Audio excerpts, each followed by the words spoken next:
कि 8 घंटे डॉक्टरी कर ली, इसकी सेवा में नाम जप करूं। मुझे लगता है कि ऐसे विचार उत्तम भागवत के नहीं होते, क्योंकि मरीज को मरीज न मान करके एक व्यापार मान लिया।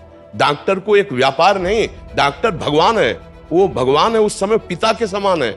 वो चाहे तो मरीज को तत्काल सुख देने की व्यवस्था कर सकता है। अर्थ का भाव, अर्थ के भाव में हमने देखा निरपेक्षता, मरीज से निरपेक्षता। हाँ ठीक है, इंजेक्शन लगा देना, हाँ हो जाएगा। प्रियता चाहिए। ऐसे आप बात कर रहे हो जैसे आपका व्यापार केवल है। विश्वास करो भगवान पर। धन नहीं पोषण करता, भगवान करते हैं। भगवान की कृपा का बहुत बड़ा स्वरूप होता है। बहुत उत्तम है, धन्यवाद है। हमारे भारत में ऐसे ही अगर विचार वाले सब बने ना, एक दूसरे को सुख पहुंचाने वाले, तो राक्षसी बुद्धि नष्ट हो जाए। रुपेश जी झारखंड से। राधा वल्लभ श्री हरिवंश। महाराज जी, मैं एक चिकित्सक हूँ एवं हमारे व्यवसाय भी यही है। प्रभु, हमें दिन भर में कितना घंटे कार्य धन कमाने के उद्देश्य से करना चाहिए? हमें कितना धन संग्रह करना चाहिए? मुझे लगता है कि अगर आप चिकित्सक हो तो धन का तो लक्ष्य नहीं रहना चाहिए। अगर आप भोजन भी पा रहे हो, कोई मरीज दुखी आ गया है, तो आपको भोजन छोड़ देना चाहिए और दौड़ पड़ना चाहिए, क्योंकि एक एक मिनट वो बहुत भारी दुख पा रहा होगा। तो आपको भोजन बाद में पाना चाहिए। पहले डॉक्टर हो या आयुर्वेदिक हो, जो भी हो। आप कौन से उसमें एलोपैथिक है? हाँ, तो आपको तत्काल उसमें धन लक्ष्य नहीं रखना है। धन लक्ष्य रखोगे तो फिर मरीज को भगवान रूप मान करके आप आराधना नहीं कर पाओगे। परिवार के वो अपने आप मिलेगा, वो तो मिलेगा। हम तुमसे ये थोड़ी करें कि धन लेना ही नहीं है। लक्ष्य नहीं रखना धन। जैसे आपका प्रश्न है कि मैं कितने घंटे करूं जिससे मेरे को धन की प्राप्ति हो जाए, इसमें इतनी तृप्ति हो जाएगी। धन से आज तक किसी को तृप्ति नहीं हुई। आपको कितने घंटे नहीं देखना, आपको देखना है कितने मरीजों को मैं सुख पहुंचा सकता हूं। परिणाम में जो आपको पेमेंट या धन मिलती है, उससे परिवार का तो संचार, लेकिन आपका लक्ष्य धन नहीं है। आपका लक्ष्य कितने मरीजों को मैं रोग मुक्त कर सकता हूं, उनको कितना सुख दे सकता हूं। यह है आपके भागवतिक विचार, और वो होगा सांसारिक विचार। मरीजों से धन लेना, कितना धन ले सकता हूं जिसमें मैं सुखी होकर के नाम जप करूं एकांत में, कि 8 घंटे डॉक्टरी कर ली, इसकी सेवा में नाम जप करूं। मुझे लगता है कि ऐसे विचार उत्तम भागवत के नहीं होते। अगर मुझे रात्रि के 12 बजे तक भी लगना पड़ेगा तो मैं मरीज को सुखी करने के लिए खड़ा खड़ा कष्ट सहूंगा और कृष्ण कृष्ण बोलूंगा और उसकी सेवा करूंगा। और अगर हो सकता है उसके पास पैसे ना हो, तो अगर हमारे पास है तो मैं एक दिन भूखा रह करके भी उसको निरोग करना चाहूंगा। ऐसे से भगवान प्रसन्न हो जाते हैं। ऐसे को कोई अलग साधना नहीं करनी पड़ती मेरी समझ में। अगर आप हमारी बात को समझ पा रहे हो, आपका इसमें कोई संशय है? क्योंकि आपके नेत्र भी बता रहे हैं कि आप समझ नहीं पा रहे हैं। बोलिए। परिवार हैं और बच्चे हैं, तो उनके लिए पर्याप्त धन का कुछ। आप पर्याप्त संख्या बोल सकते हैं क्या? आज तक कोई पर्याप्त संख्या बोल पाया क्या? ईमानदारी से बोलना। पर्याप्त संख्या बोल सकते हैं कि इसके बाद हमें नहीं चाहिए? अगर आपको 1 करोड़ मिल जाएंगे ना, तो 5 करोड़ की आवश्यकता ना पैदा हो जाए तो मुझे बता देना। 5 करोड़ मिल जाएंगे ना, तो 50 करोड़ की आवश्यकता पैदा हो जाएगी पक्का। ये कभी पर्याप्त हो ही नहीं सकता। इसे सुरसा समझो। सुरसा का मतलब होता है ना, दुगना रूप बढ़ाती चली जाए। 8 से 16, 16 से 32, 32 से 64 बढ़ाती चली जाती है। तो अति लघु, विवेक क्या कहता है? अति लघु रूप धरे हनुमाना। बहुत सूक्ष्म रूप धारण करके मुख में जाकर वापस आ गए। वासना की कभी पूर्ति नहीं होती, उपासना से ही पूर्ति होती है। जो मिले उसमें संतोष करो और मरीज को भगवान मानकर उसके कष्ट निवारण की बात सोचो। अगर धन की बात रहेगी तो आप ये बात नहीं कर पाएंगे।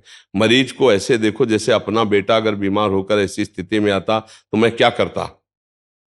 सारा बौद्धिक बल लगाकर उसको सुखी करने की चेष्टा करता। ऐसे मरीज को, जैसे आपका भाई आता तो क्या करते? आप बावरे होकर लग जाते कि कैसे कष्ट निवारण करें। धन लक्ष्य नहीं रखना, मरीज की प्रियता रखनी। भगवान मरीज रूप में आए, हम पूरा जोर लगा देते हैं। वो आपको इसलिए बोले कि आप वैष्णो तिलक लगाएं, आप कंठी बांधें, तो आप भागवतिक हैं। भागवतिक है, इसका मतलब आपका उत्तर भागवतिक ही जाना चाहिए आपके पास, जिसमें आपको भगवान की भी प्राप्ति होगी और धन की भी प्राप्ति होगी और आनंद भी रहेगा। अगर आप धन लक्ष्य करेंगे तो ऐसा ही बर्ताव करेंगे मरीज के साथ। देखो भाई, इतनी फीस होगी तो होगी, नहीं आप ले जाइए, कहीं भी ले जाइए। इतने रुपए की व्यवस्था होगी तो ऑपरेशन कर सकते हैं, नहीं आप मतलब आपको मरीज से मतलब नहीं, केवल रुपए से मतलब है। आप समझो, कई ऐसे डॉक्टर हैं जो केवल रुपए से मतलब रखने के कारण समाज से अप्रिय हो चुके हैं।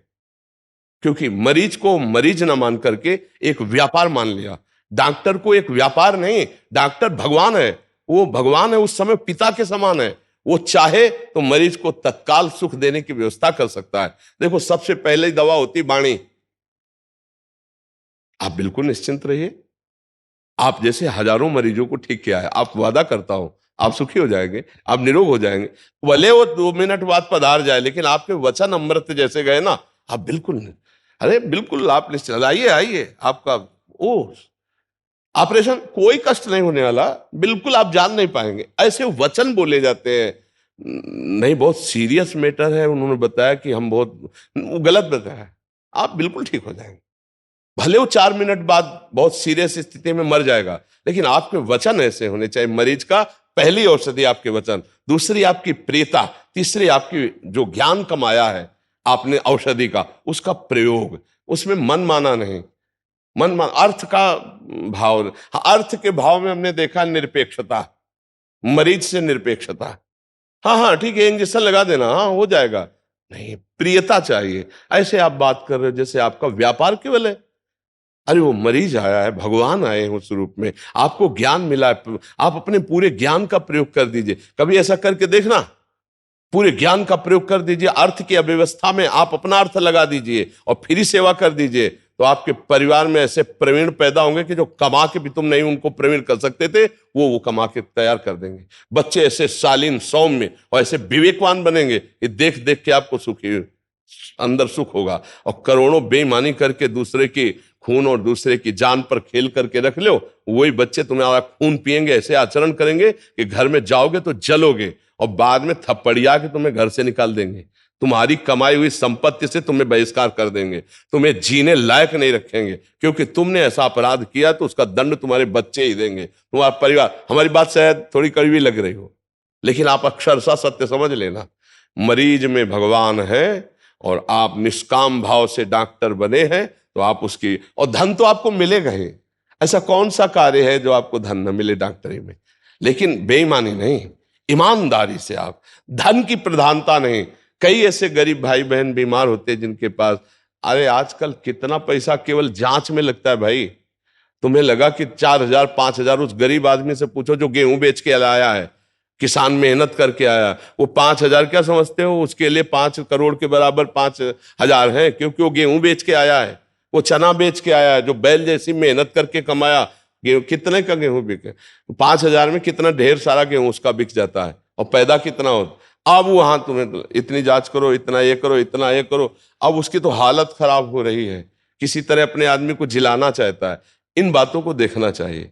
जो धनी है, जो संपन्न है, उनसे आप पूरा हिसाब किताब लीजिए, लेकिन जो गरीब है उनके हिसाब में थोड़ी छूट कीजिए। अपनी तरफ से अपने को कम धन कमाने का उद्देश्य रख के उसको स्वस्थ रखने, तो भगवान आपके परिवार में ऐसा किसी को खड़ा कर देंगे जो बहुत धनी हो जाएगा। हमारी आंतरिक बातों को समझा जाए कि भगवान ने देखा कि आपने धन की प्रधानता नहीं की, तो आपसे श्रेष्ठ डॉक्टर बन सकता है, आपसे ग्रेजुएट धनी बन सकता है, वो बुद्धिमान बन सकता है। और आपने अगर अधर्म की कमाई की तो आपको जलाने वाला बन सकता है। भगवान का आश्रय लिया जाए, मरीज को भगवान समझ करके धन की प्रधानता न रखते हुए पूरी सेवा की जाए, तो निश्चित भगवान की कृपा सुख प्रदान करती, ना कि धन। आज हमारी समाज में धन की प्रधानता बैठ गई है, यही सबसे बड़ी हानि हो गई है। तो हमें लगता है डॉक्टर को हम सब समाज में भगवान कहते हैं, दूसरा नहीं कहा जाता। हम सबकी एक मान्यता है कि एक डॉक्टर हमारा भगवान है, वो चाहे हमें बचा सकता है, वो चाहे हमें मार सकता है। इतनी बड़ी मान्यता को धन से नहीं तोलना चाहिए। पूरा जीवन तुम्हारे हवाले हो जाता है। ऑपरेशन थिएटर में केवल आप होते हैं और मरीज होता है, और उसकी लिखा पड़ी होती है कि मृत्यु हो जाने पर आपको कोई दोष नहीं। अब आपका क्या कर्तव्य बनता है? चाहे अपनी जेब से पैसा लगे, अगर गरीब आदमी है तो उसका सहयोग कर देना चाहिए। बहुत अच्छे डॉक्टर, अभी हमारे पास कुछ 5-10 डॉक्टर्स आए थे, वो ब्रिज क्षेत्र की सेवाएं कर रहे हैं। मतलब गांव-गांव जाके या ऐसे बरसाना में, वृंदावन में शिविर लगाते हैं, जिसमें वो फ्री ऑफ कॉस्ट दवाइयाँ लेके आते हैं। और मतलब जो साधु संत जन ऐसे हैं, वो 10 डॉक्टर्स थे, अभी टीम है महाराज जी पूरी। मतलब भागवती का आपका सत्संग सुनते हैं, तो मतलब उन्होंने ऐसा किया है कि महाराज आपसे ही प्रेरणा लेके कि जन समाज की फ्री ऑफ कॉस्ट, मतलब जो उनका बीपी चेक कर रहे हैं, किसी को शुगर है, किसी संत भगवान को उसको पता नहीं है, तो उनको दवाइयां प्रोवाइड कराई जा रही हैं हर महीने 15 बहुत दिन में। बहुत उत्तम है, धन्यवाद है।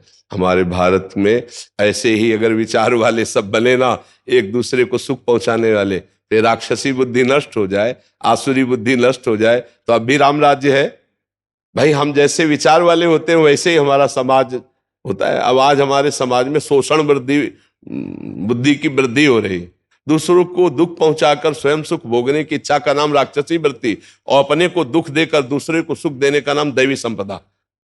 वो दैवी संपदा भागवतिक है। तो आप तो दैवी संपदावान हैं, आप विवाहिक से चलिए, परिवार का पोषण करने के लिए चिंता मत कीजिए। भगवान करे योगक्षेमम वाम्यहम, विश्वास करो भगवान पर। धन नहीं पोषण करता, भगवान करते हैं। भगवान की कृपा का बहुत बड़ा स्वरूप होता है। परिवार को नष्ट होते देखा है, बड़े जमींदार, बड़े रुपया पैसा जमा, धर्म शुरू हुआ ना तो हमने बर्बाद होते देखा है। और एक गरीब घर को सजते हुए देखा, धर्म से चलते हुए। धर्म से चलो, मेहनत करके कमाओ, तो बच्चे तुम्हारे बड़े धनी हो जाएंगे। सबसे बड़ा धन होता है बौद्धिक स्तर शुद्ध होना।